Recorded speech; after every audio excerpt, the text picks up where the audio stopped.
你好，就是我后天准备带小布丁去那个重庆儿童医院检查他的这个慢性咳嗽。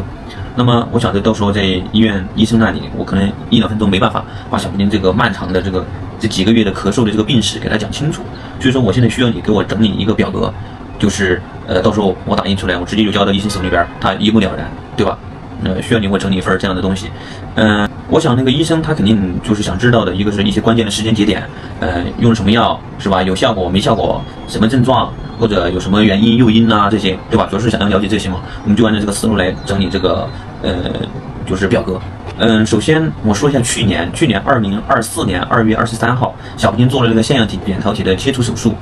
但是去年一整年都挺好，就直到快要冬天的时候，然后感冒了一次，导致轻微的肺炎，然后也没有住院，只是吃了抗生素，最后就好了啊。因为我有点怀疑他这个喉咙嗓子，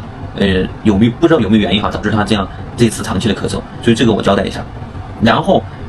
具体今年咳嗽是从2025年的2月10号开始咳嗽，就是刚刚开学的那段时间。那么他这次咳嗽的原因呢，我们大概也是清楚，他就是被他妈妈传染的，因为他妈妈正好在寒假那1个月期间咳了1个月，他妈妈快好的时候，他开始咳了，我也开始咳了，接着，然后小布丁爷爷奶奶也咳，我们全家相当于都咳了1个月，所以说这次就是2月10号开始，他咳了1个月，还并不是说他身体什么不好，因为我都咳了1个月啊，然后才好的。好，所以这个2月10号是他咳嗽开始。然后直到的一个关键时间是3月19号，2月10号到3月19号，相信他咳了1个多月都没好。那么期间，他用了哪些药呢？头孢克沃，他应该是有隆鼻涕，然后我给他吃了头孢克沃，因为按照以前他就是隆鼻涕，他就是鼻窦炎犯了嘛，他确实每次用这个抗生素，他效果特别好，所以他应该是流隆鼻涕，然后还吃了阿奇霉素，吃了氨溴索，吃了右美沙芬，就是在这1个多月期间哈。然后这1个多月他咳嗽的症状是特别厉害，特别晚上。根本咳的有时停不下来，要咳吐，就是头孢克沃、氨溴索啊、右美沙芬啊这些药物可能整体就是效果不是特别理想，或者到后面还是控制不住他这个咳嗽啊。直到3月19号吃了那个孟鲁斯特钠有效果，吃了2、3天就开始不咳嗽了，孟鲁斯特钠有效果。然后我记得时间是4月15号直到4月15号又开始轻微的咳嗽。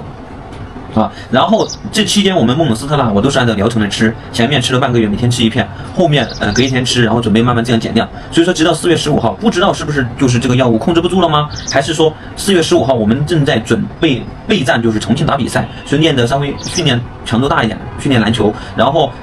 就是说压力大一些，不知道有没有这个原因哈。我们4月18号到重庆打篮球比赛，你想我们4月18号都正常在重庆打了比赛，他白天基本上不怎么咳，就是晚上轻微的咳嗽。好，打完比赛之后回到家里边，到4月23号这些样子，回到家里边几天之后，发现他有抽动的症状，就是眼睛往上面这样一翻一翻的，然后喉咙也会深吸气，这样深吸气当时把我就吓惨了嘛。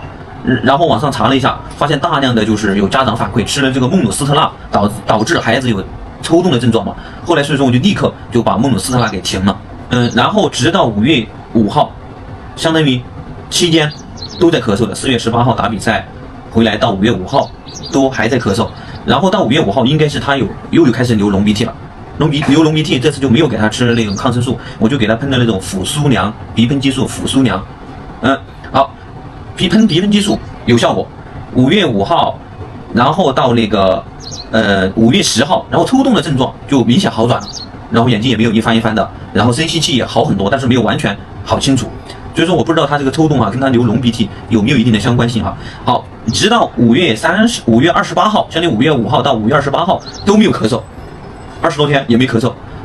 5月28号开始又有点咳嗽，5月28号，所以说也不知道是不是这个辅苏良又控制不住了嘛。相当于5月5号到5月28号，我都是按照疗程来喷这个辅苏良正准备减量减成就是隔1天喷1次，然后又有点咳嗽，然后呢5月28号又开始备战重庆的另一个比赛，然后5月30号去的重庆打比赛，所以说我也不知道他这个打比赛，因为训练强度大一些或者压力有点大，对他的咳嗽有没有造成影响。那么同样的5月30号我们也正常打的比赛，白天也不怎么咳，就是晚上轻微的咳嗽。直到6月18号期间都还是一直咳嗽，但是5月5号，就是3月19号到6月18号这期间有的咳嗽就是有咳嗽的时候，都能感觉跟他这种大家说的那种鼻后滴漏特别像，因为他咳的时候有很明显的这种吞咽的动作，就感觉有那种鼻涕水流到喉咙里边去了，喉咙有东西嘛，反正就在那吞，不断的吞，然后导致他咳嗽，但是都不是说特别难受，你都能感觉到，就是喉咙那儿一个问题，是吧？然后不难受，主要集中在晚上睡着之后1-2个小时就开始咳一阵儿，然后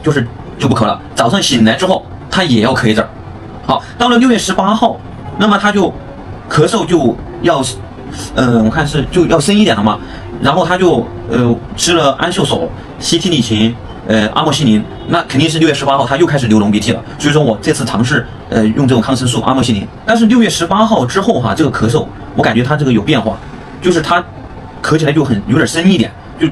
但是又没有达到2月份那种就咳起来要咳吐啊这些，但是他确实咳得要深一点。而且就是白天都也会咳，但是不是频率那么高嘛，偶尔也会咳，所以说我有点怀疑有这种可能性，6月18号它有可能是有新一轮的这种病毒啊或者细菌的感染，有这种可能性，对吧？当然我最担心的就是那种什么变异性的咳嗽哈。6月21号它又有一点抽动的这种症状，就是眼睛一翻一翻的啊，直到现在呢它又好很多了，但是也会有一点点，就是它的这个整个过程呢，就是说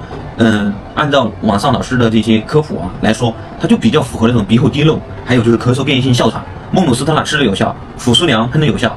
所以说我就搞不清楚了，确实到现在都把这个原因找不好，而且一直也完全没给它控制好。我看大概就是这样一个过程啊，你帮我整理一份表格，到时候我打印出来，直接给医生看，他一目了然，然后把时间呢这些就用成彩色嘛，就一些关键的节点用彩色标注一下，不要弄得太花啊。人工智能有些地方还是能帮上忙的，那他就整理出来了。顺便给大家聊一下小布丁的这个咳嗽的情况，很多朋友啊，小布丁的粉丝啊，还是很关心他的。我都一直没有跟大家聊过或者具体讲过，包括抽动啊这些，确实，真的就是今年保我就整焦虑了，因为这些东西你说出来吧，对吧？也只能让大家更增加大家的烦恼。当然，我觉得带孩子啊，这不可能一帆风顺，对不对？这个得承认。我也不是说完全没有信心，因为我的孩子确实大家都知道，一直我在带孩子，自我感觉呢还很多工作做得还很好，或者啥，但是你看现在也遇到这么大的一个困难，但是困难是暂时的，我相信我能给他解决。现在实在不行呢，我们就寻求专业的医生，对吧？找医生帮忙。还有就是，那么我准备就是说发一个视频出来，我们有没有就是比较这方面有经验的家长，或者有专业的医生能给点建议？确实这个困难我真的就是目前真是克服不了，大家帮忙支招，这是真的我带孩子以来有史这么几年来